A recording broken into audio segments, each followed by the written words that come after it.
وأشهد أن محمدا عبده ورسوله اللهم صل وسلم وبارك على عبدك ورسولك محمد وعلى آله وصحبه أجمعين.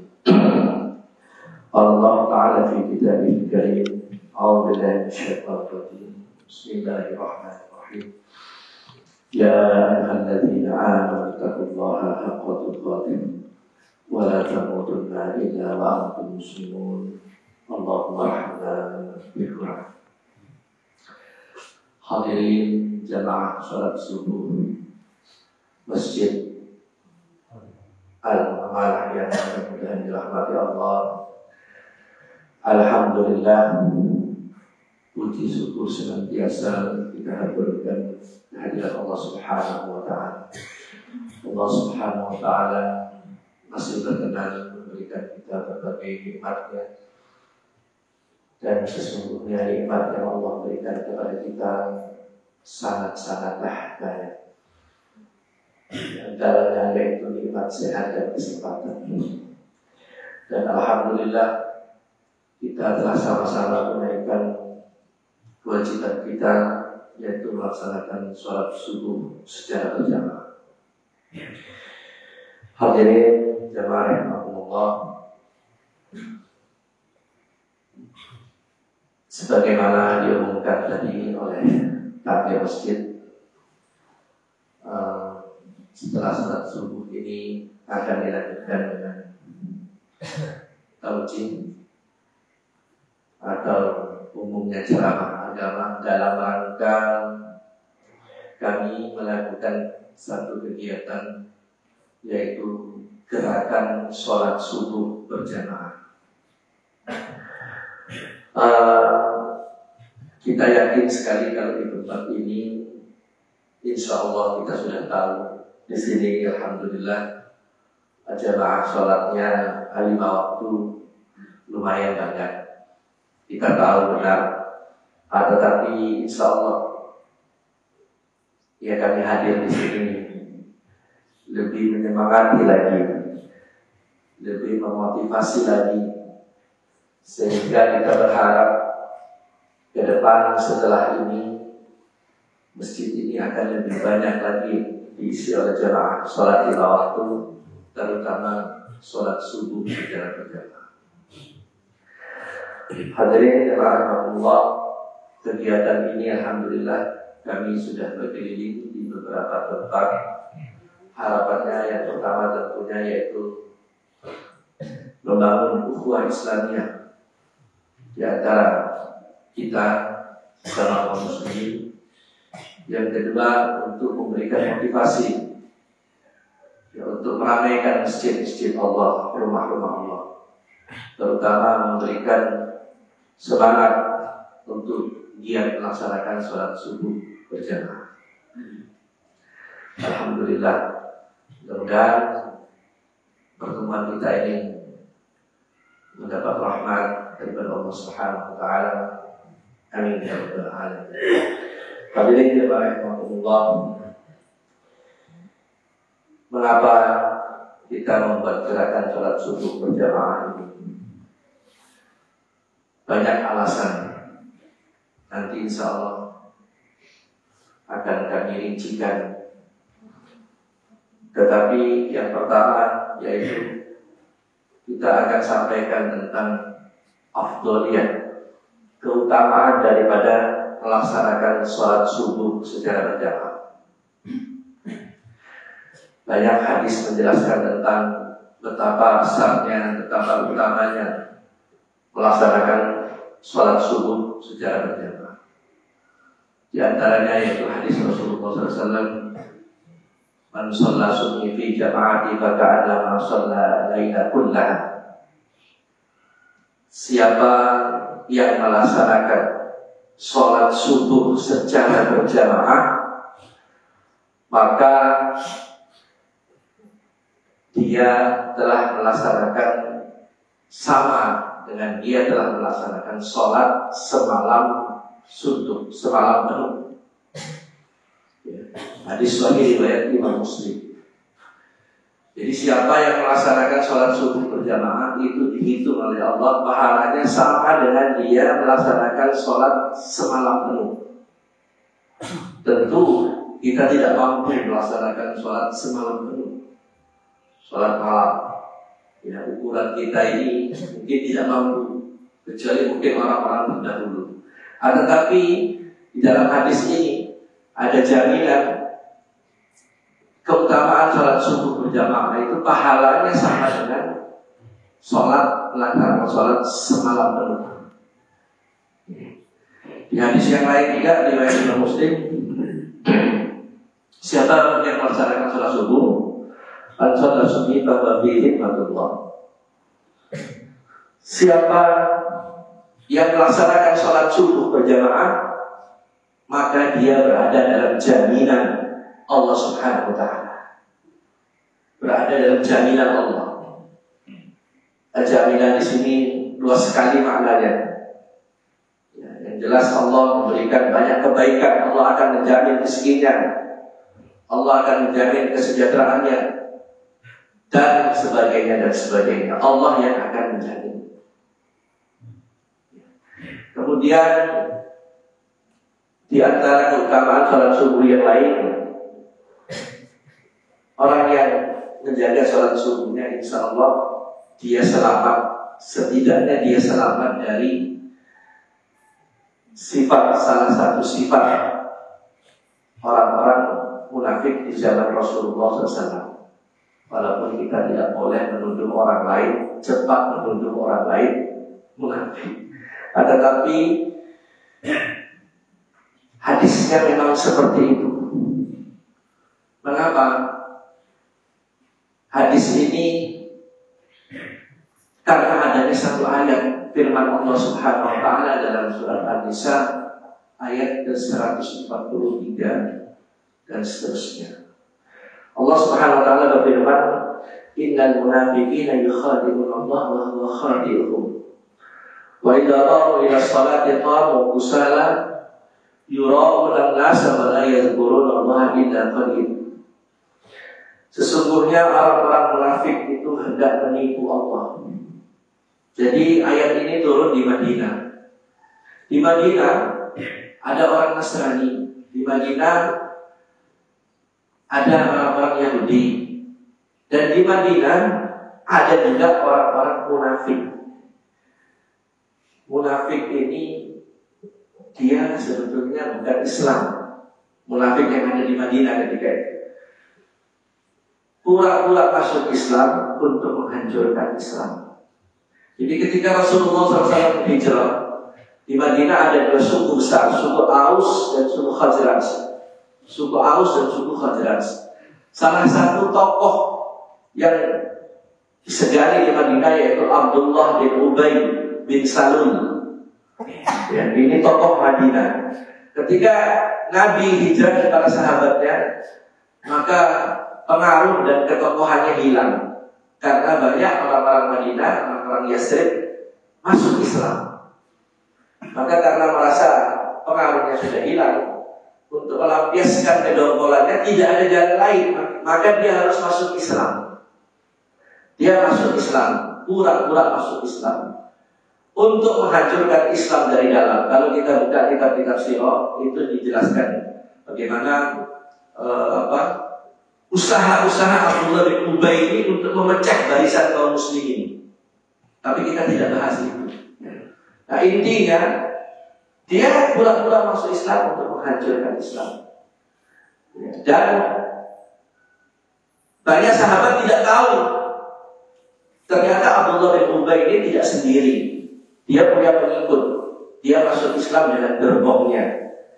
Banyak sahabat tidak tahu. Hanya satu sahabat yang diberitahu oleh Rasulullah SAW tentang orang-orang munafik yang ada di Madinah.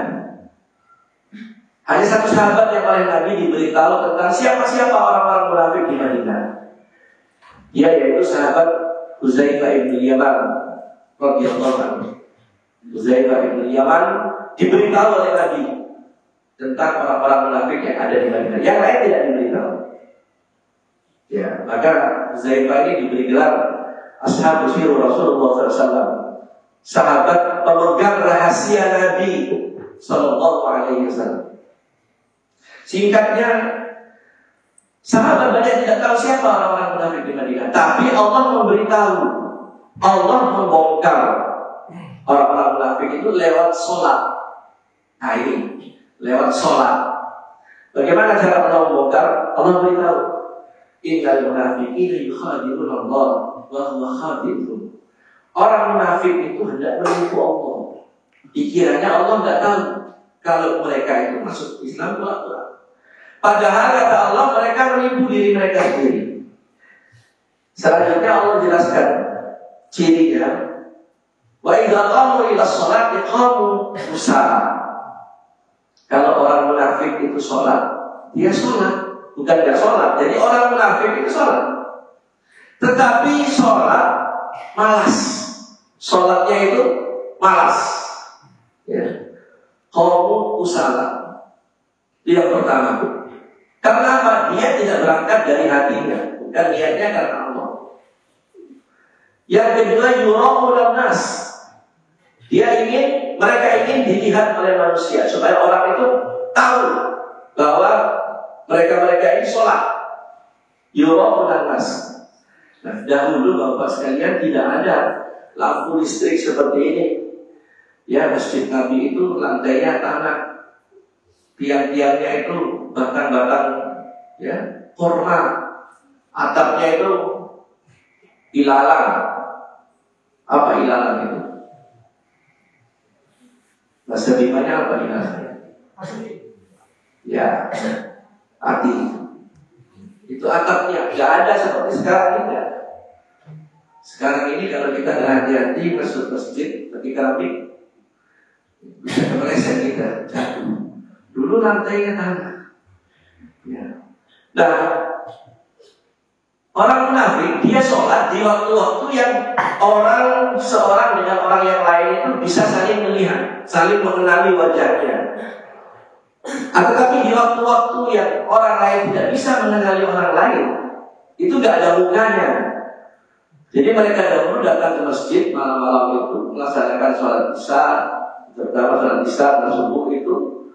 Seketika gelap itu diterangi dengan obor, ya, pelita, obor kecil, gitu. Nah, Allah bongkar orang munafik itu kalau dia sholat di waktu-waktu yang orang bisa menyaksikan orang lain. Nah, di waktu-waktu gelap itu gak ada mukanya. Gak ada mukanya. Nah, ayat ini dijelaskan oleh hadis Rasulullah SAW. Asqalu sholatu ala munafiqin as-salatul isya wa salatul fajr. Salat yang paling dirasa berat bagi orang-orang munafik itu yaitu salat isya dan salat subuh. Ini hadis Nabi. Ya. Salat yang dianggap berat oleh orang munafik itu salat isya dan salat subuh berjamaah. Ya. Lau ya'lamuna ma fihi ma la'atuhuma wa law habwa. Andai kata manusia itu tahu betapa besarnya pahala yang Allah siapkan bagi seseorang yang mendatangi sholat isya dan sholat subuh berjamaah, andai kata manusia tahu, la'atuhuma walau habwa, pasti manusia itu akan datang ke masjid walaupun dengan merangkak.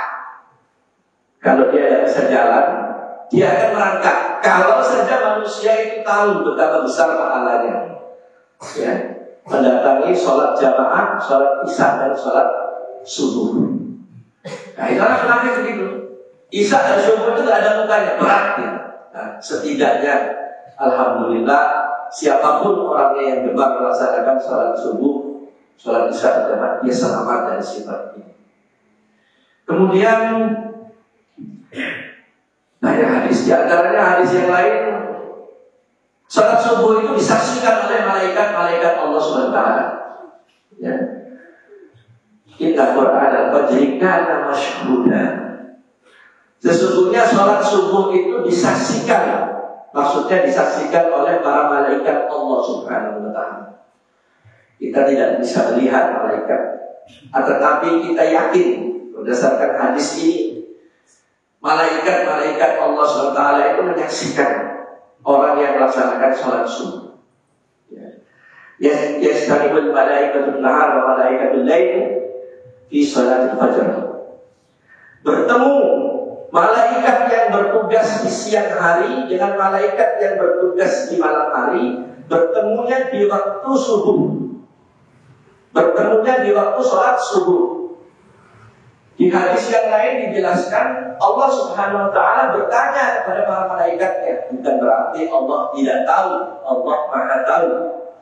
Allah bertanya kepada malaikatnya, dalam keadaan bagaimana engkau tinggalkan hambaku? Ya, ini untuk malaikat yang tugas malam. Malaikat menjawab, kami tinggalkan hambamu, kami saksikan hambamu sedang sholat subuh secara berjamaah. Ya. Dua malaikat ini bersaksi, kami saksikan bahwa hambamu melaksanakan sholat subuh secara berjamaah. Dan orang yang sholat subuh secara berjamaah dapat doanya dari malaikat. Aminnya jamaah sholat subuh diaminkan juga oleh para malaikat. Kemudian orang yang melaksanakan sholat subuh secara berjamaah, Allah akan jamin nanti, Allah akan berikan satu cahaya yang terang benderang di hari kiamat. Basyirin as-sa'ina bi dhulam ila al-masjid bi nurin tamah yaumil qiyamah. Berikan kabar gembira kepada siapapun yang datang ke masjid untuk melaksanakan sholat subuh di gelapnya malam, di dinginnya cuaca, tapi dia paksakan untuk datang ke masjid melaksanakan sholat subuh secara berjamaah. Orang yang demikian ini, kata Rasulullah dalam hadis ini, dia akan mendapat cahaya yang sempurna di hari kiamat. Di hari kiamat itu hari kegelapan. Ya, manusia dalam keadaan kebingungan, gelap. Tetapi ada kabar gembira melalui lisan Rasulullah SAW. Siapa yang menjaga sholat subuhnya, mendatangi masjid, mungkin dingin cuaca, gelapnya malam, dia datang ke masjid sholat berjamaah. Orang yang seperti ini akan diberikan cahaya yang sempurna di hari kiamat. Hadirin jamaah rahimakumullah, di Madinah orang-orang di luar Islam itu kagum dengan para sahabat Nabi. Karena apa? Ketika Bilal menyerukan suara azan, dulu tidak ada mikrofon, naik ke tempat yang tinggi. Bilal itu dipilih sebagai muadzin bukan semata karena suaranya merdu, bukan itu. Tetapi suara Bilal itu lantang, keras. Ya. Ketika Bilal menyerukan azan, itu sahabat Nabi berbondong-bondong yang laki-laki ini untuk pergi ke masjid. Ke masjid semua, kecuali orang-orang uzur, sakit, ya, buta, orang yang betul-betul tidak bisa jalan, tidak ada yang mengantarkan ke masjid. Sholat ke masjid, ketika azan ke masjid, dan itu disaksikan oleh orang Yahudi. Maka orang Yahudi berkata, tidak akan bisa dikalahkan umat Muhammad ini. Umatnya Muhammad yang seperti ini tidak akan bisa dikalahkan. Karena orang Yahudi tahu, ya. Orang Yahudi juga punya kitab, ngerti juga dia. Tidak akan bisa dikalahkan. Ternyata benar. Ya, Nabi yang terusir sejak di Mekah, teraniaya, pengikutnya dibunuh, hanya butuh 23 tahun bisa kembali menguasai Mekah dan Madinah. Bahkan di zaman Umar bin Khattab radhiyallahu anhu, dua kekuatan Parsi dan Roma. Dua kekuatan inilah yang menguasai Jazirah Arab. Kalau kita buka kitab sirah, sebelum membahas kelahiran Nabi Muhammad, kitab sirah manapun pasti dia akan bercerita tentang kondisi sebelum lahirnya Rasulullah. Diceritakan kondisi Arab seperti apa ketika itu. Dalam kitab sirah dijelaskan Jazirah Arab dikuasai dua imperium, Parsi dan Romawi. Nah, ketika Nabi hadir membawa Islam, mendakwakan Islam, butuh waktu 23 tahun bisa menguasai Mekah dan Madinah setelah terusir dari Mekah. Bahkan di zaman Umar bin Khattab, dua kekuatan, ya, dua adidaya sekarang ini, zaman kita ini rontok. Dua kekuatan itu tunduk takluk di bawah kaki-kaki para sahabat Nabi Sallallahu Alaihi Wasallam di zaman Umar bin Khattab. Ya, sehingga Islam ini dikembangkan ke seluruh pelosok dunia. Menang karena apa? Patokan pertama itu yaitu sholat. Sholat mereka itu disiplin. Tetapi kadang-kadang mohon maaf kita ini meremehkan, mengabaikan sholat. Padahal ada jaminan, kita semua tahu muazzin itu menyerukan hayya 'alas sholat. Ayo mari tunaikan sholat. Kemudian Allah balas ketika kewajiban itu kita tunaikan apa? Hayya 'alal falah. Mari menuju kejayaan, mari menuju kemenangan. Jadi orang yang sholat memenuhi panggilan muazzin untuk menghadap Rabb, menghadap Allah, itu oleh Allah akan diberi kejayaan, akan diberi kemenangan. Ya, dunianya tidak akan rugi sebetulnya, cuma orang tidak yakin. Orang apalagi kalau dia bisnis dan lain sebagainya, dia lebih memilih bisnisnya, lebih memilih dunianya. Kalau saja dia yakin dengan ini, dia tinggalkan kegiatannya, dia datang menghadap Allah, Allah akan beri dia kejayaan. Karirnya naik, usahanya berhasil, dan lain sebagainya. Masalahnya umat ini belum yakin. Ya. Nah itu. Dan itu terbukti sahabat Nabi berhasil menguasai Parsi dan Roma. Itu Yahudi di zaman dahulu. Nah Yahudi di zaman kita hidup sekarang ini juga sama. Jadi mohon maaf Bapak sekalian. Sekali lagi mohon maaf, orang Yahudi itu, sebahagian orang Yahudi itu kadang lebih tahu isi Quran dan isi hadis ketimbang kita umat Islam. Ya benar. Bahkan di Jerman itu sudah lebih 100 tahun yang lalu ada satu lembaga riset berkumpul tokoh-tokoh Yahudi di Jerman itu yang khusus mengkaji Islam. Mereka itu orang-orang yang banyak hafal Quran, hafal hadis. Tetapi tujuan mereka melemahkan Islam, memutarbalikkan Islam. Mereka lebih tahu daripada umat Islam. Nah, salah satu di antara mereka seorang Rabbi pendeta Yahudi itu pernah berkata, tidak akan bisa menang kalian melawan bangsa kami sebelum kalian mampu menjadikan sholat subuh kalian sama dengan sholat Jumat. Itu dikatakan oleh mereka. Bapak jamaah sekalian, mohon maaf karena waktu sebetulnya banyak yang kita mau sampaikan ya. Dunia ini sebetulnya di dalam genggamannya Yahudi. Seluruh dunia Yahudi yang genggam. Kita punya data, punya fakta, bahkan kita pernah beri kajian ya, membahas Bani Israil sejak awal keturunan mereka sampai Yahudi hari ini itu kita sudah bahas, ada kitabnya Pak. Jadi dunia ini Yahudi yang pegang Pak, yang menguasai Yahudi. Ya. Nah kata mereka tidak akan menang. Ya, kalian sebelum kalian mampu menjadikan sholat subuhnya sama dengan sholat Jumat. Nah ini akhirnya banyak orang yang mencoba untuk mempraktekkan. Salah satunya yang mempunyai kesadaran besar untuk mempraktekkan ini yaitu Muhammad Recep Tayyip Erdogan, ya, pemimpin Turki. Pemimpin Turki Erdogan, dia ini kader, ya, kader Islam yang Islamnya kental. Jadi dulu kekuatan umat Islam dahulu itu ada di Turki. Pusat kekuasaan umat Islam itu di Turki. Kekuatan umat Islam di Turki itu dipimpin seorang khalifah, ya, atau sistem pemerintahan khilafah. Yahudi tahu selama umat Islam punya khilafah, mereka nggak bisa menang. Maka bagaimana caranya? Khilafah harus dijatuhkan.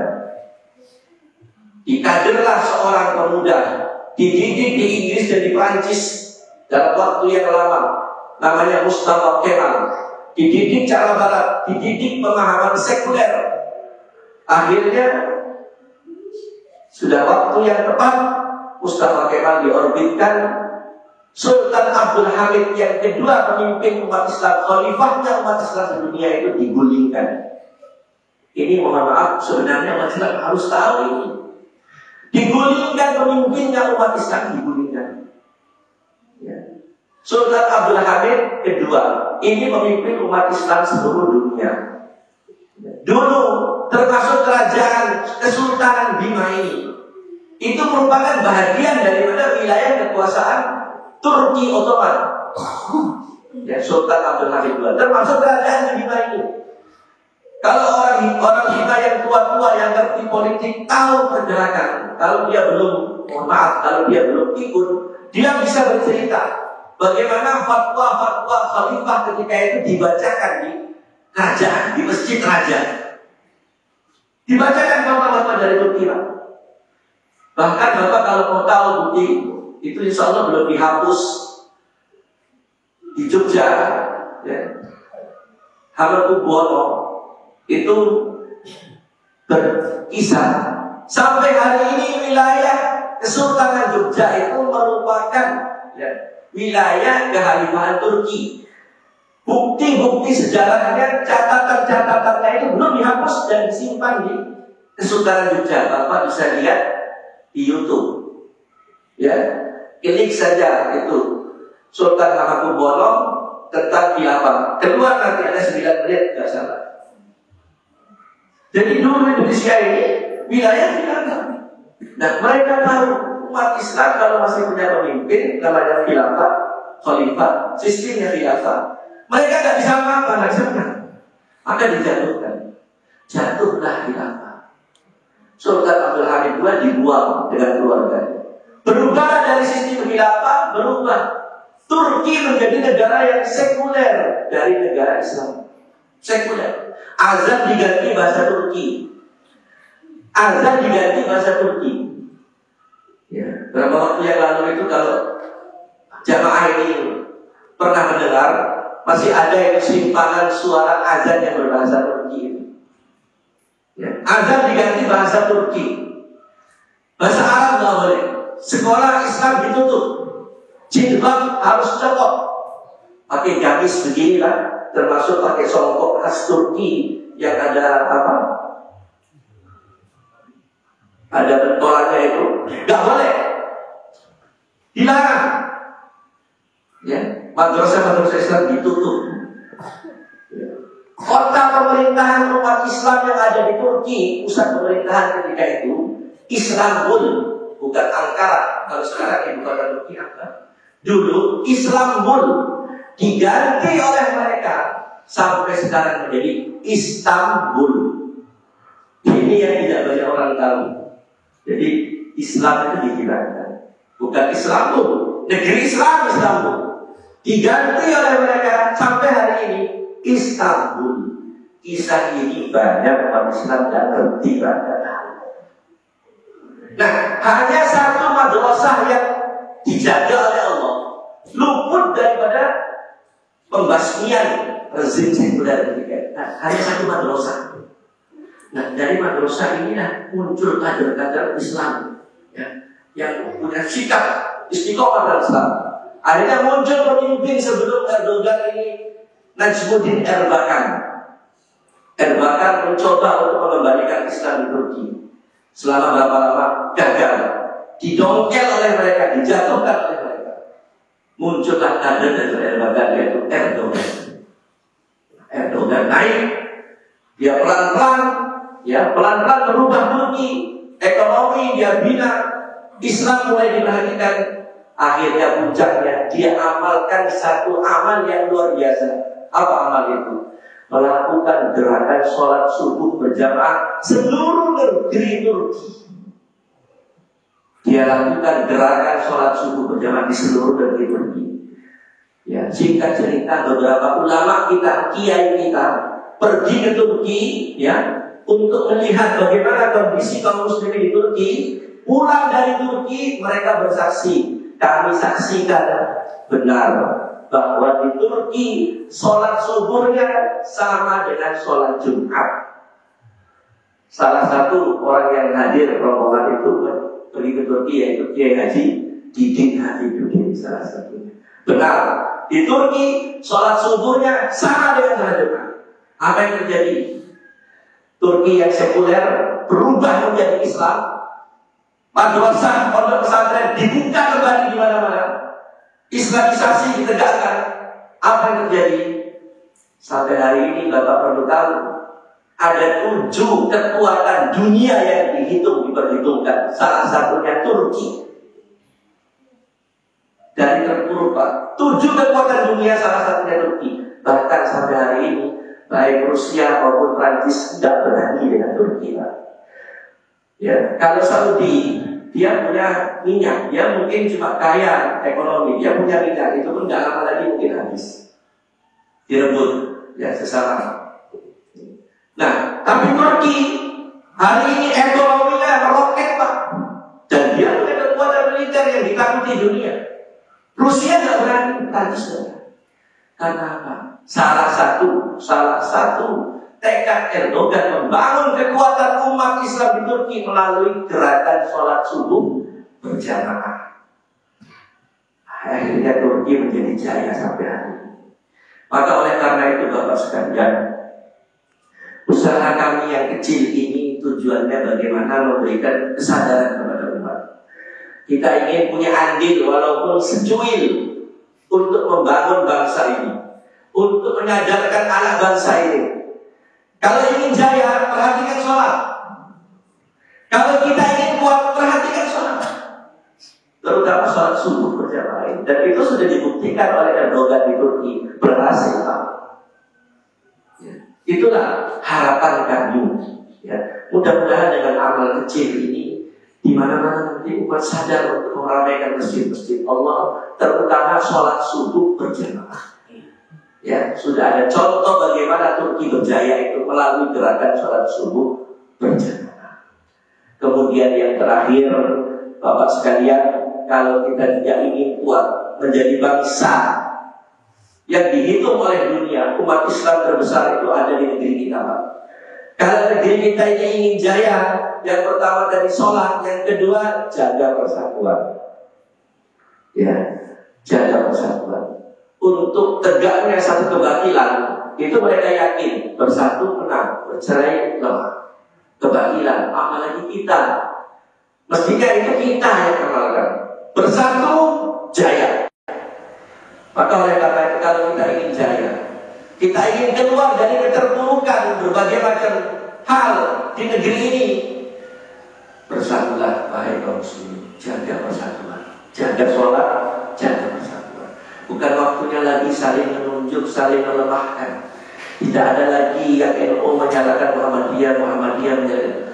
Kita umat yang satu Pak. Ya, umat wahidah, umat yang satu. Nabi kita satu, roh yang kita sembah satu, kiblat kita sama. Ya. Jangan lagi melihat perbedaan-perbedaan yang kecil, perbedaan fikih. Masalah yang boleh berbeda dalam Islam itu masalah fikih. Yang tidak boleh berbeda itu akidah. La ilaha illallah Muhammadur Rasulullah, gak boleh berbeda. Allah itu satu, roh yang kita sembah gak boleh berbeda. Nabi Muhammad, Nabi terakhir, tidak ada Nabi selain beliau, gak boleh berbeda. Itu yang gak boleh berbeda. Tapi kalau perbedaan-perbedaan dalam sholat, sah-sah saja. Masalah-masalah ibadah yang lain, kunut gak kunut, usolli gak usolli, tahiyat begini dengan begini, ini tidak ada masalah.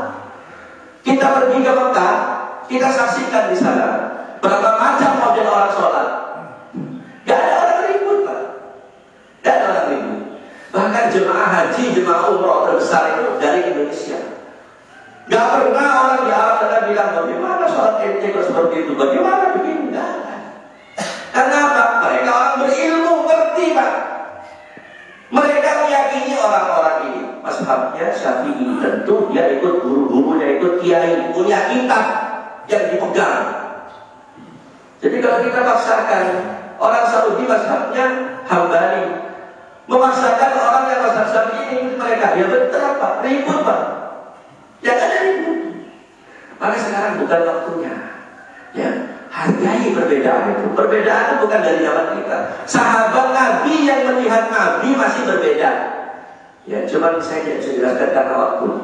Insya Allah lain kali akan kita jelaskan bagaimana perbedaan di kalangan para sahabat.